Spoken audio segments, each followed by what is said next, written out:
Wednesday, November 30th, 2016, day 60. Well, we made 60 days.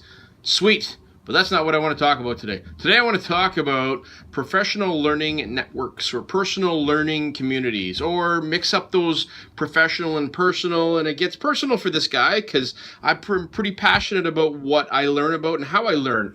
I learn from those around me in my school building. That's important to me.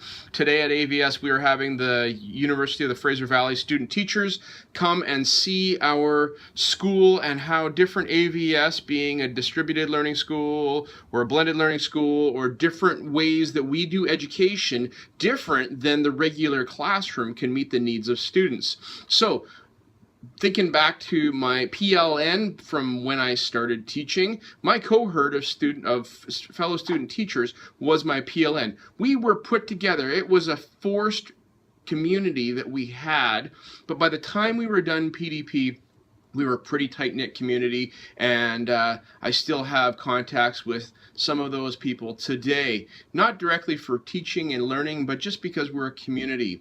For my professional learning community, I look to the staff in my building, as I said. I look to other colleagues in the district that are doing similar kinds of thinking, may it be around technology or activities in their classrooms, or even content, curricular content.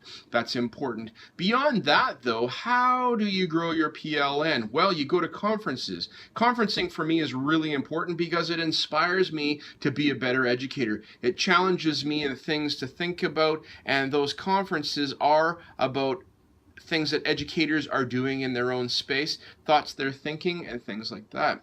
While at conferences about 6 or 7 years ago, I think it was probably 6 years ago, when I went to a conference at George Couros. George Couros, was the keynote speaker. His Twitter handle is at G Couros, actually.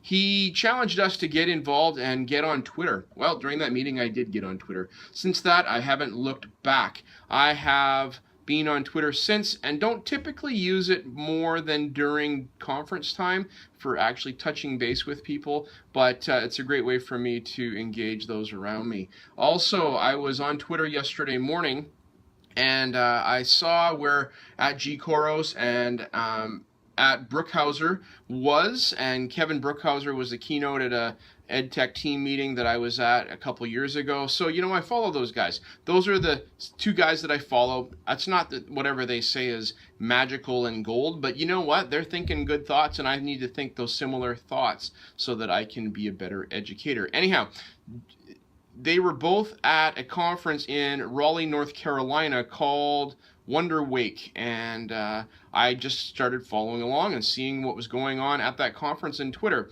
Being 3 hours ahead of us, 3 or 4 hours ahead of us, they were already into their day, and I had a chance to touch base with a lady named Melanie Farrell, and I'd never met her, but she was going to a session on PLNs and talking about how PLNs are important.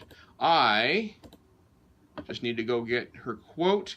I said that PLNs are so important to teacher learning. Who's in your PLN? She tweeted back and said, PLNs are more than important to teacher learning. They are crucial for teacher learning. So this is going on for a little while because I'm just excited and passionate about making sure that I, as a individual teacher, have my learning community around me so that I can be a better teacher. And so hopefully you watching maybe this video this morning will encourage you to reach out and do something else like that. Other ways of having a PLN: have a website, have a blog that you put out there and is an authentic audience on Twitter, for example, or people go to your website to see your blog. All right, that's it for now. Have a fantastic Wednesday. Talk to you later. Bye.